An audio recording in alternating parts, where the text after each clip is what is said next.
bodies were so important. The rotation and orbit of all that makes up our universe serves as a clock to map changes and transitions. This helped the ancients understand that the change of the heavenly bodies were a mirror to the changes of all existence. December 21st, 2012 is simply a natural transition from one form of energy to the next, the transcendental evolution of man. This date is what's known as 0 point. Our sun, as well as our planet Earth, is losing its magnetic field as the Earth is slowing in its rotation. All the while, its base resonant frequency, also known as the Schumann cavity resonance, is increasing in accordance with the predictable sequence of the Fibonacci theory. At a cellular level, our bodies respond to an electromagnetic pulse. The ancients called this the sacred circuit. The cells receive this pulse from the brain, which receives its pulse from the heart, which receives its pulse from the Earth. This pulse comes from the solar system, which from there comes from the galaxy, which ultimately comes from our entire universe. We literally share a pulse with all of existence.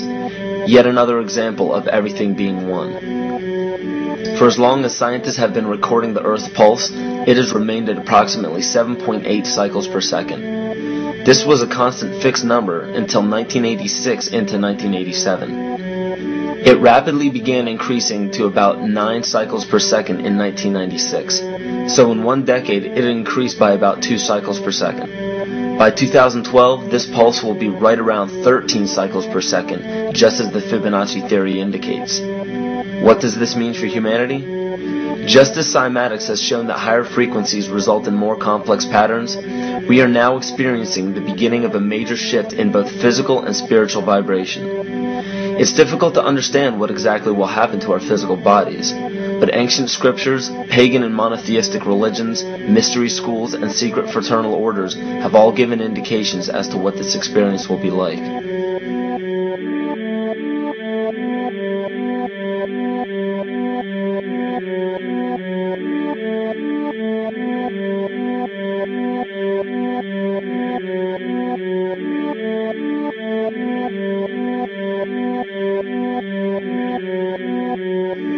This will be the shift of the ages, the transcendental period of monumental changes to humanity. Those unprepared for this transition will likely not be able to cope with the rapid changes in the psyche.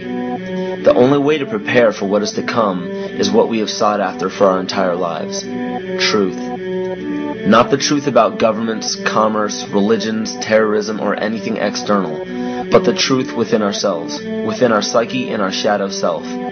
Especially in Western cultures, we are taught that being normal means only being happy and never sad, only loving and never angry, only forgiving and never jealous. This sounds plausible, but it is not. We are not meant to repress any negative emotions because it causes imbalance. To conquer our emotions, we must embrace them, not fight them. We must acknowledge them and allow them to serve their purpose as we learn from them. The ancient Essene culture left teachings dating back about 6,000 years. They taught that our relationships with one another, with the universe, and with situations and events are mirrors of the parts of our psyche that need to be cleansed. Author Greg Braden beautifully explains this entire segment at great length in his work. His hard work and understanding of these subjects contributed largely to the marriage between science and spirituality. It is very important to understand that when you fear loss, fear death, fear war, fear terrorism, or fear change, you are giving others the ability to control you based on those fears. When you fight against poverty or against racism, when you fight for relationships or for freedom, you are outwardly attempting to repress that which has been placed before you to conquer inwardly. These situations are mirrors of our fears. This is why it is important to love and only love. Love those who stand with you, but especially those who stand against you. Don't look at your fears as a threat. Rather understand that this material world is only a physical manifestation of either the love or fear in your consciousness. It's as plain as day. All you need to conquer in your life is in your face. If you want to understand what your true inner fears are, analyze your ambitions and your inhibitions. Everything explained here about the esoteric agenda of the elite few at the very top is nothing to fear. They have been at work for thousands of years behind the scenes to manipulate humanity, and it has worked. Until now. It's very easy for any system of thought, religious or otherwise, that comes along.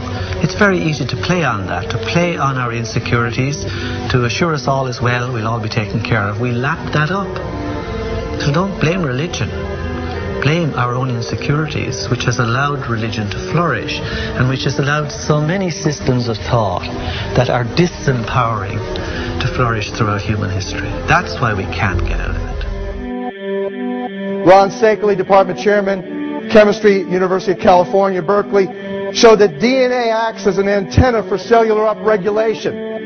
The primary function they taught us about what DNA is about. It's a receiver and transmitter of photons, light, and phonon sound. For what? Cellular upregulation, meaning that their water molecules, the pyramid power around the DNA spiral energizing strands, are taking in the spiritual energy of love vibrations and then sending it out for manifesting, precipitating in a quantum field, the physical matter of the body.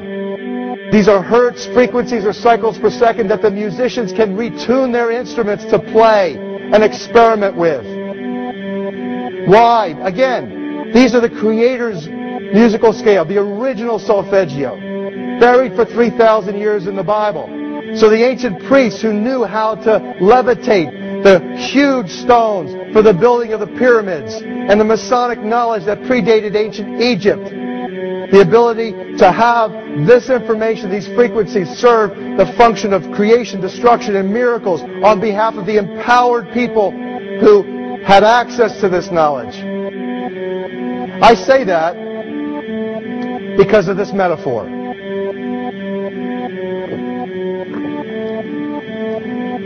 This is the difference between the power of our Creator and anything else, particularly evil. That you can go into a pitch black room full of evil, full of darkness, and light a little candle, and instantly that darkness flees. But you can't do the opposite. You can't go into a well-lit room full of truth and wisdom and righteousness and joy and health and harmony with the universal power.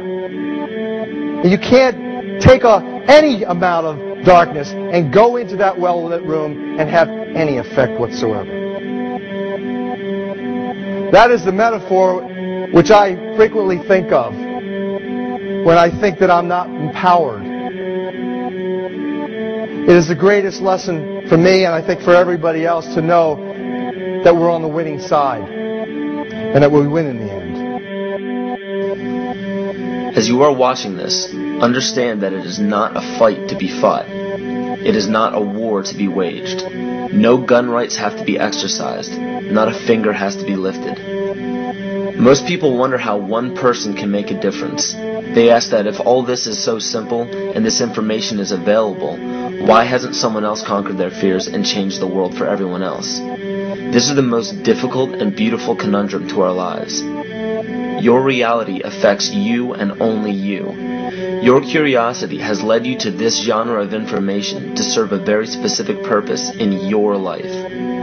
To understand visually how the universe is truly a hologram, a math professor at Yale University developed a formula that is plugged into a computer program. Named after him, the Mandelbrot set shows a seemingly disorganized pattern. But no matter how far you zoom into the design, you will always find the same pattern within the whole pattern. Each fractal, broken down infinitely, will always reflect the whole. When one fractal changes its pattern, the sum total of the whole pattern changes along with it. This exemplifies that the whole world does not need to be awoken. There is no race to inform the 6 billion people on this planet of this message. It is only important that you, personally, learn to conquer your innermost fears and learn to love.